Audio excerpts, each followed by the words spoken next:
I'm an ophthalmologist, and I saw something inexplicable in my patient's eye. By Anti-Satisfaction.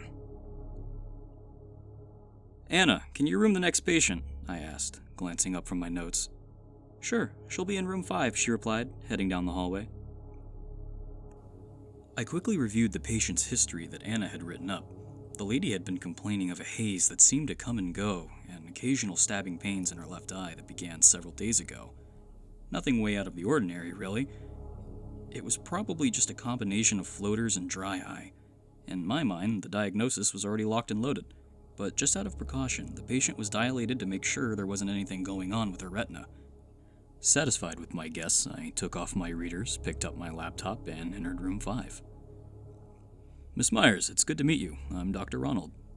It's nice to meet you, too, she replied, her voice tense. Miss Myers was a young lady, her hands clutching her handbag in the exam chair, her eyes hidden behind a pair of sunglasses far too large for her face. Sorry for the glasses, Doc. Since yesterday, my eyes have been really sensitive to the light. Faint alarm bells started to ring in my head, but I pushed the thought aside for now.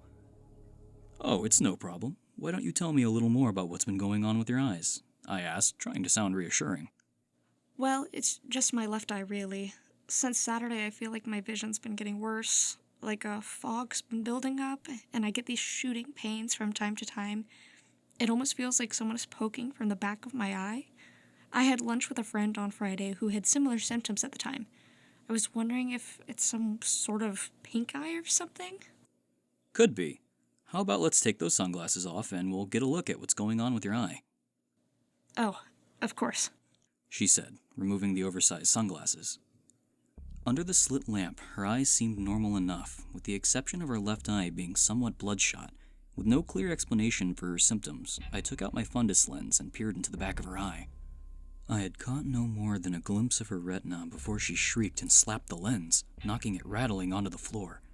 But even without that abrupt interruption, I would have dropped the lens in shock. In that brief, horrifying instant, I saw something that defied all logic. Her optic nerve was pitch black void, an abyss that seemed to swallow light itself.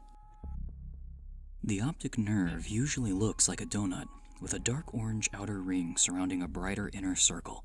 The inside of Miss Myers' optic nerve was pure darkness. A perfect little black circle, almost like a miniature black hole, had manifested in the back of her eye, absorbing all the light passing into it.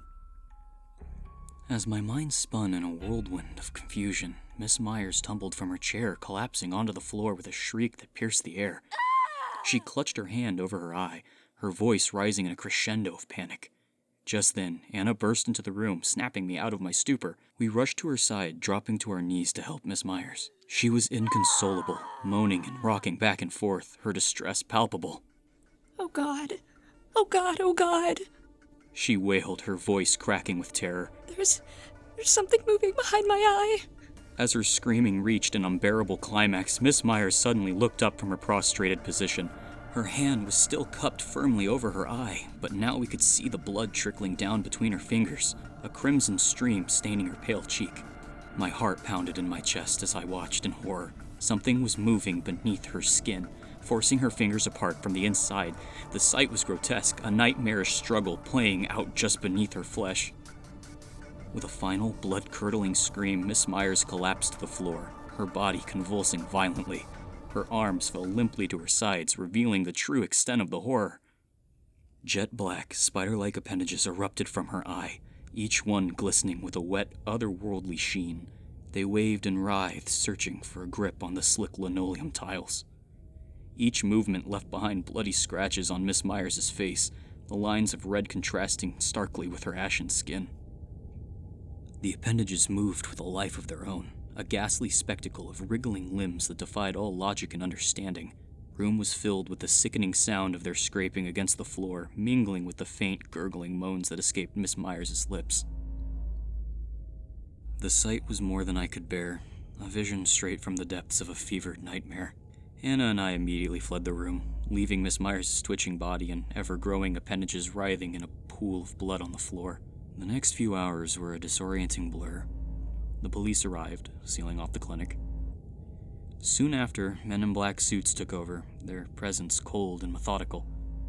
Anna and I were separated, each placed in stark, white rooms and interrogated, forced to recount every harrowing detail of what we had witnessed.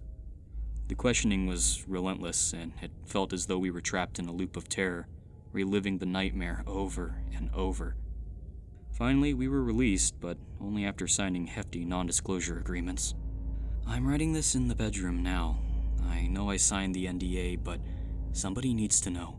The idea of returning to work seems impossible. I think I'll take some time off, perhaps go fishing, or finally make a dent in the Netflix watch list I've been building up. But first, I need to take some Tylenol for this shooting headache behind my eyes.